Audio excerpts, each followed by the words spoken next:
নমস্কার, রান্নাবাটি চ্যানেলে সকলকে স্বাগত। আজকে তোমাদের সাথে একটা টক বা অম্বলের রেসিপি শেয়ার করছি, যেটা গ্রীষ্মকালীন সবজি দিয়ে তৈরি করেছি। প্রথমে তেঁতুলটা ভিজিয়ে নিচ্ছি, আর আগে কিছু সবজি কেটে রেখেছিলাম, যেমন কুমড়ো, ঢ্যাঁড়স, বেগুন আর থোড়।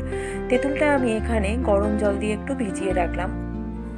এবার কড়ার মধ্যে সর্ষের তেল গরম করে তার মধ্যে একটু 5 ফোড়ন, শুকনো লঙ্কা ফোড়ন দিয়ে দেবো। ফোড়ন ভাজা হলে আর সবজিগুলোকে একটু ভেজে নিতে হয়। খুব বেশি ভাজার প্রয়োজন হয় না, কারণ টকের সবজি বেশি না ভাজলেও চলে।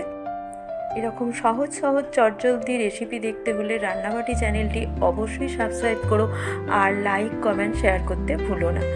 এবার সবজিগুলো যতক্ষণ ভাজবো ততক্ষণে দেখে নেব যে তেঁতুলের পাল্পটা নরম হয়েছে কিনা। তেঁতুলের পাল্প নরম হলে হাত দিয়ে চটকে পাল্পটা বার করে ছিপড়েটা আমরা ফেলে দেব। সবজিগুলো দেখো এদিক ওদিক লাল লাল করে ভেজে নিচ্ছি একটু। আর এখন একটু নুন আর হলুদ দিয়ে দিলাম, স্বাদ মতো নুন দেবো, আর হলুদটা রঙের জন্য দিয়ে আরও একটু নাড়াচাড়া করব। বেগুনটা আমরা প্রথম থেকে দেব না, কারণ বেগুন প্রথম থেকে দিলে নরম হয়ে যাবে, তাই বেগুনটা দিয়ে ভাজবো না। বেগুনটা দিয়েই তেঁতুলের পাল্পটা দিয়ে দিলাম। এবার আমরা পরিমাণ মতো জল দিয়ে ঢাকা চাপা দিয়ে সবজি সিদ্ধ হওয়া অবধি রান্না করব। এই সময় আমি যেহেতু ইন্ডাকশানে করছিলাম, তাই ইন্ডাকশানের আঁচটা একদমই কমিয়ে দিয়েছি। গ্যাসে হলেও কম আঁচে রান্নাটা তোমরা করবে। দেখবে ওই 5 থেকে 7 মিনিটের মধ্যেই সমস্ত সবজিগুলো নরম হয়ে যাবে।